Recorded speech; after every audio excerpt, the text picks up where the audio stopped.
Shalom Bapak Ibu, saudara-saudari yang dikasihi oleh Yesus Kristus dimanapun kita berada.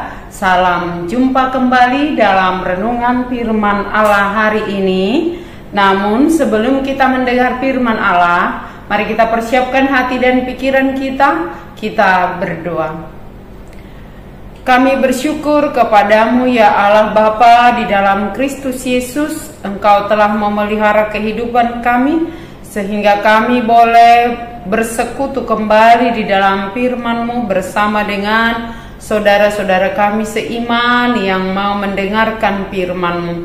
Tuhan yang baik, sebelum kami mendengar firman-Mu, kuduskan hati dan pikiran kami, berikan kami hikmat-Mu dan Roh-Mu yang kudus, agar kami dapat menerima Engkau di dalam kehidupan kami melalui firman-Mu. Dalam nama Yesus kami berdoa.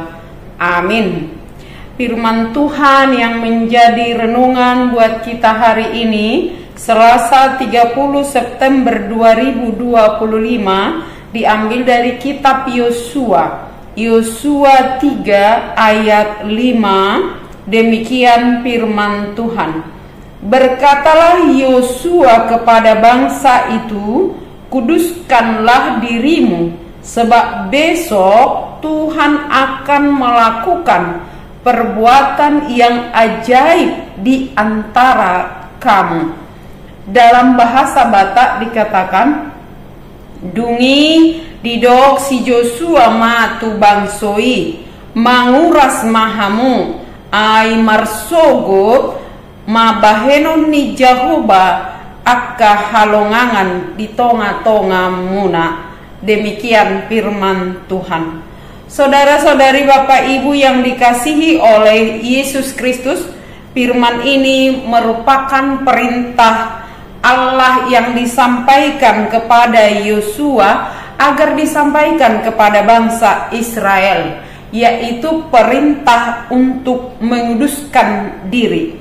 Dalam hal ini dikatakan Yosua kepada bangsa itu, kuduskanlah dirimu.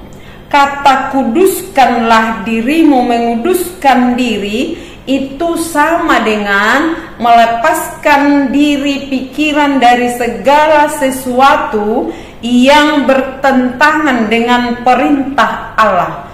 Menguduskan diri berarti tidak lagi serupa dengan dunia ini. Menguduskan diri berarti melepaskan, menanggalkan perilaku-perilaku yang lama yang bertentangan dengan kehendak Allah. Kenapa Yosua menyampaikan firman ini, memerintahkan bangsa yang baru dipimpin oleh Yosua menggantikan Musa? Maka Yosua berkata, kuduskanlah dirimu. Karena apa? Karena Allah besok, dalam hal ini disebut besok, Tuhan akan melakukan perbuatan yang ajaib di antara kamu. Ketika Tuhan hadir, Tuhan datang, umat perlu mempersiapkan diri sama dengan kita. Ketika kita mau mendengar firman Allah, ketika kita mau bersekutu dengan Allah, bahkan mau melakukan segala sesuatu bersama dengan Allah, ada persiapan pengudusan diri. Ketika Allah hadir, Allah itu kudus. Maka hati yang dikuduskan, yang berusaha melepaskan diri, yang mau menerima Allah, yang menguduskan diri umat itu, diri kita masing-masing, itulah yang mempersiapkan diri tadi. Agar ketika Allah hadir, dikatakan tadi besok, untuk mengerjakan perbuatan ajaib di antara kamu. Saudara-saudaraku, umat itu mau menyeberang sungai Yordan, memasuki tanah yang dijanjikan oleh Allah. Maka ketika mereka mau menyeberang, Tuhan memerintahkan agar mereka juga membawa tabut perjanjian yang berisikan hukum Taurat yang diterima oleh Musa di Gunung Sinai. Tabut itulah yang menjadi simbol kehadiran Allah. Maka ada pasukan, ada rombongan yang membawa tabut itu, tetapi umat itu tidak boleh sembarangan mendekati. Bahkan pasukan dalam hal ini di ayat 4 dikatakan, hanya antara kamu, siapa itu? Orang-orang yang telah dipilih oleh Allah, diangkat para imam yang memang suku Lewi, maka kamu harus juga berangkat dari tempatmu. Dikatakan para pasukan menjalani seluruh perkemahan, yaitu yang mengawal pembawa tabut itu, juga yang mengawal perjalanan umat itu dipimpin oleh Yosua. Mereka harus jaga jarak bahkan dari tabut perjanjian yang menjadi simbol kehadiran Allah. Ketika tabut itu dibawa, Allah hadir di situ, maka umat itu harus mempersiapkan diri, bukan sekedar supaya mereka boleh berjalan, tetapi terlebih ketika Allah melakukan pekerjaan ajaib itu mereka siap melihatnya. Kalau kita lanjutkan pekerjaan ajaib apa yang dilakukan Allah, yaitu memisahkan, membagi dua sungai Yordan. Umat itu berjalan di tanah yang kering sejak pembawa rombongan tabut itu berdiri di dalam air di sungai Yordan. Air itu terbagi dua, sama seperti yang pernah dilakukan oleh Allah ketika umat yang sudah bebas dari perbudakan Mesir itu, ketika mereka dikejar oleh pasukan Raja Firaun, mereka diperhadapkan di depannya ada Laut Merah, ada pasukan Firaun dari belakang. Dalam situasi yang terdesak di situ, Allah bekerja membagi dua Laut Merah. Maka kembali lagi Allah menyatakan pekerjaan yang luar biasa. Umat dipersiapkan masuk juga dalam rancangan pekerjaan Allah itu. Maka sebelum mereka memasuki rancangan Allah, sebelum mereka memasuki pekerjaan Allah, ikut di dalam rancangan Allah, mereka perlu mempersiapkan diri. Dalam hal ini disebut kuduskan dirimu, supaya mereka tidak kaget, tidak takut, tetapi mereka sudah siap bahwa memang Allah yang luar biasa, yang berkuasa itu akan melakukan pekerjaan yang luar biasa.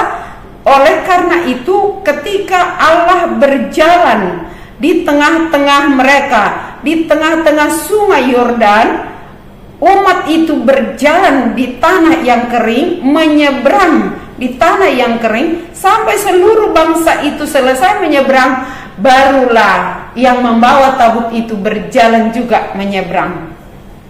Saudara-saudaraku, kalau Allah menyatakan kuasanya bagi umatnya zaman dahulu, bahkan laut bisa dibagi dua, sungai Yordan dibagi menjadi kering, di mana umat boleh berjalan di tanah yang kering.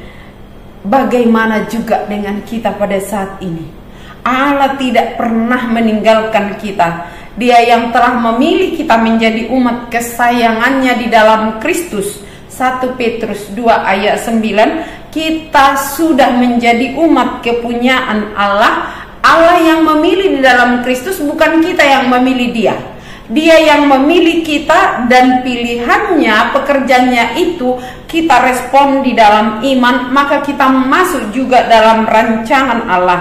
Maka ketika kita mau masuk, dan sebelum masuk, dan ketika kita sudah masuk berproses di dalam rancangan Allah itu, kita juga harus menguduskan diri, tinggalkan segala perbuatan yang tidak dikehendaki Allah atau yang bertentangan dengan firman Allah.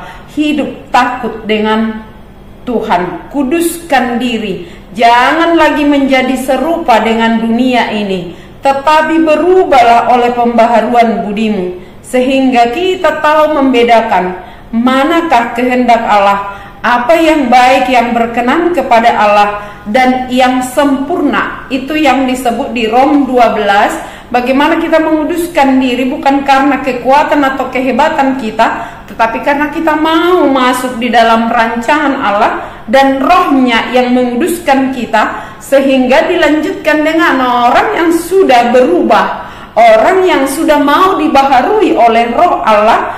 Persembahkanlah tubuhmu sebagai persembahan yang hidup, Rom 12 ayat 2, yang kudus dan yang berkenan kepada Allah. Allah adalah kudus, maka umat yang datang menghadap dia juga harus kudus. Dia yang akan menguduskan hati, pikiran, dan jiwa kita dengan kuasa Roh Kudus-Nya, asal kita mau mendengar firman-Nya seperti umat itu. Ketika Yosua memberikan firman Tuhan, menyatakan perintah itu, mereka menurut. Dan pasukan-pasukan yang sudah dipilih juga menurut dan melakukan firman Allah. Disitulah mereka melihat pekerjaan Allah yang ajaib itu. Juga dalam kehidupan kita sekarang, mujizat, tanda ajaib, pekerjaan Allah yang ajaib tidak akan pernah berhenti. Tetapi dengan caranya, kita akan dituntun di jalan yang Dia buat, bukan sekedar jalan yang dibuat oleh manusia seperti yang dialami oleh umat Allah.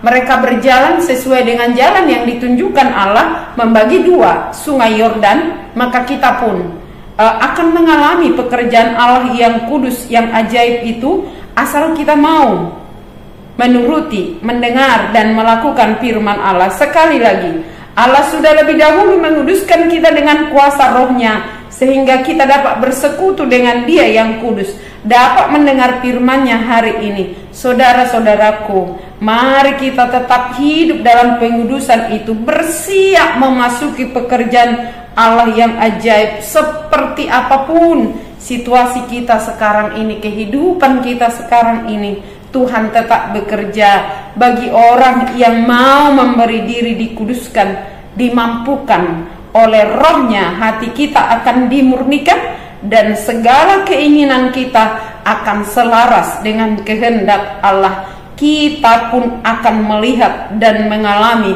mujizat Allah, pekerjaan Allah yang ajaib yang menyelamatkan itu. Amin. Kita berdoa. Terpujilah Engkau Allah yang sudah mengasihi kami, yang sudah menyatakan peringatan-Mu, firman-Mu, agar kami mau menguduskan diri kami dengan menerima Roh-Mu yang kudus itu, membuka hati, pikiran, dan jiwa kami untuk dibaharui dan mau menerima pembaharuan itu. Tuhan yang baik, mampukan kami untuk membuka hati kami dan tuntun kami di jalan yang Tuhan tunjukkan, sebagaimana Tuhan telah menuntun umat-Mu zaman dahulu, pada saat ini dan seterusnya. Kami percaya bahwa Engkau Allah yang kudus akan selalu menguduskan hati dan pikiran kami, asal kami mau dikuduskan oleh kuasa Roh Kudus-Mu. Berkati setiap jemaat-Mu yang mendengarkan firman ini dimanapun mereka berada, apapun keadaannya. Yakinkan Tuhan, Kau selalu ada untuk menyatakan mujizat-Mu bagi mereka yang sakit, pemulihan yang daripada-Mu. Bagi mereka yang lemah, nyatakan kuasa kekuatan-Mu Tuhan, agar semua umat-Mu yang mendengar firman ini menerima kekuatan yang daripada-Mu. Dan yang berduka Tuhan hiburkan, yang berjalan menuju jalan yang Tuhan kehendaki, Tuhan tuntun, sebagaimana Tuhan telah menuntun umat-Mu. Tuntun juga kami di situasi bangsa dan negara, di situasi gereja, masyarakat yang sedang kami alami pada saat ini. Biarlah Tuhan selalu hadir, menunjukkan kehendak-Mu, menyatakan kehendak-Mu dengan hikmat yang daripada-Mu Tuhan. Kami boleh membedakan mana yang Tuhan kehendaki dan yang sesuai dengan firman-Mu. Tuhan yang baik, biarlah pengasihan-Mu menyatakan anugerah-Mu buat kami, pengampunan yang daripada-Mu, agar kami selalu layak datang ke hadapan-Mu. Dalam nama Yesus kami berdoa. Bapa kami yang di sorga, dikuduskanlah nama-Mu, datanglah kerajaan-Mu, jadilah kehendak-Mu di bumi seperti di sorga. Berikanlah kami pada hari ini makanan kami yang secukupnya, dan ampunilah kami akan kesalahan kami, seperti kami juga telah mengampuni orang yang bersalah kepada kami. Dan janganlah membawa kami ke dalam pencobaan, tetapi lepaskanlah kami daripada yang jahat. Karena Engkau punya kerajaan dan kekuasaan dan kemuliaan sampai selama-lamanya. Amin. Kasih karunia dari Tuhan Yesus Kristus dan kasih setia dari Allah Bapa serta persekutuan Roh Kudus menyertai kamu sekalian. Amin. Shalom.